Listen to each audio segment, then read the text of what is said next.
नमस्कार मंडळी, लाईफलाईन सर्व्हिसेसमध्ये आपलं पुन्हा एकदा स्वागत आहे. तर आपल्याकडे हे जॉयची ई बाईक आहे. आपल्याकडे एक नवीन फॉल्ट मी घेऊन आलेलो आहो, नवीन प्रॉब्लेम. आपल्या गाडीमध्ये पण सपोज हा सेम प्रॉब्लेम जर येत असेल तर काय करायचं आणि कुठे फॉल्ट आपल्याला मिळेल हा तर मी आपल्याला सांगणार आहे या व्हिडिओमध्ये. तर व्हिडिओ चालू करण्याच्या आधी आपण ज्यांनी सबस्क्राईब नसेल केलं त्यांनी सबस्क्राईब करून द्या, लाईक करा, शेअर करा. चला तर व्हिडिओ सुरू करू. जॉयची ई बाईक आहे. तर हिचा फॉल्ट कुठे आहे मी फॉल्ट मी क्लिअर केला आहे. पण प्रॉब्लेम असा होता की आता मी तर मंडळी प्रॉब्लेम कुठे होता आणि याच्यावर सोल्युशन काय आहे. सपोज तुमची गाडी जर आता मी स्विच ऑन करते. आता मी हे डायरेक्ट केली आहे. हे बघा, जर तुमचा हा असा लाईट लागून बंद होत असेल तर मी डायरेक्ट करतो. आता तुम्ही स्विच ऑन केला, तुमच्या गाडीची स्विच ऑन केली असाल आणि हा जो डॅशबोर्डवर लाईट चालू होऊन बंद होत असेल आणि गाडी चालू होत नसेल तर काय करायचं आहे याच्यावर मी सांगणार आहे. तर सर्वात आधी आपण याच्यावर जे सीट आहे सीट खोलूया. याचा फॉल्ट कुठे आहे मी तुम्हाला सांगतो. काय होते, आपण जनरली पावसामध्ये पण गाडी ओली होते. सेन्सर गाडी आहे आणि इलेक्ट्रिक आहे तर पाणी लागल्याने कुठे ना कुठे शॉर्ट होतो. तर याचा प्रॉब्लेम नेमकं स्विच ऑन केल्यावर जेव्हा डॅशबोर्डचा लाईट बंद होता आणि गाडी समोर जात नाही आहे तर तुम्ही काय कराल, ही जी MCB दिसत आहे आपल्याला सीटच्या आतमध्ये, सीटवर तर केलेली आहे मी. तर हिच्या आतमध्ये 2 केबल लागलेले असतात, इकडून एक आणि इकडून एक. मी दाखवते, खोलू. हे 4 नट असतात.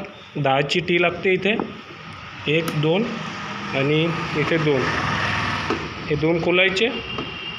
हे 10चे आणि हे 8चे आहे. तर आपण हे बाहेर काढून याच्यामध्ये सर्वात आधी आपण हिचा हा जो सॉकेट आहे काढून घेऊया.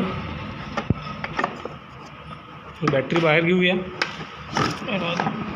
ते पण 10चे लागते. तर आपण हे बाहेर काढूया सर्वात आधी. डिक्की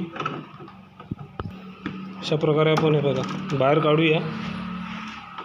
सीट बाहेर निघलेली आहे.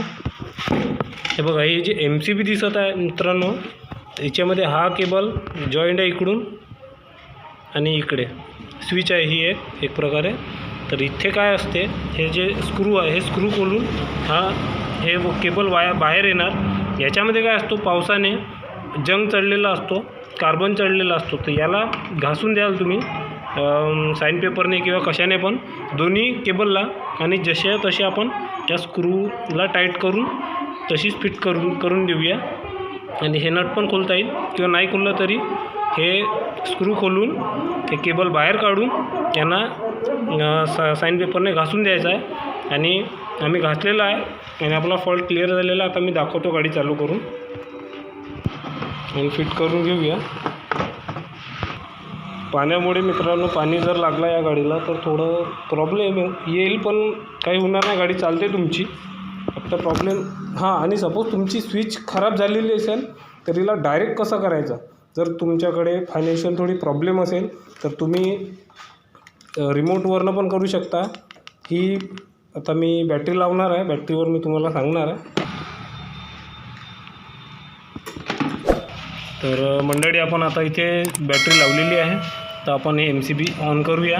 ऑन केल्यानंतर आता हा जो रिमोट आहे, तर सपोज तुमची स्विच खराब झालेली असेल आणि चाबी वर्क करत नसेल, चाबी म्हणजे स्विच केल्यावर ऑन होत नसेल, तर आपण रिमोटवरून पण हिला ही जी वरची विजेचं साईन जे दिसत आहे इथे तर या साईनला आपण 2दा प्रेस केलं की गाडी ऑन होते, आपल्याला साऊंड ऐकायला आला. आणि ऑफ करायचं असेल तर हा जो खालचा साईन आहे, ताला चाबी दिसत आहे इथं, ताला लॉक दिसत आहे अनलॉकचा, तर याला ऑफ करता येईल. आणि हा जो प्रॉब्लेम आहे स्विचचा, तुमची गाडी जर ऑन केल्यानंतर असा म्हणजे हा डॅशबोर्डचा लाईट बंद होत आहे तर तुम्ही त्या MCBचा जो केबल आहे तो खोलून साईन पेपरने साफ करून द्या, तर तुमची गाडी चालू होऊन जाईल. हे बघा अशा प्रकारे. आणि तुम्ही आपल्या राईडसाठी निघू शकता. व्हिडिओ आवडला असेल मित्रांनो, लाईक करा, शेअर करा, सबस्क्राईब नक्की करा. धन्यवाद.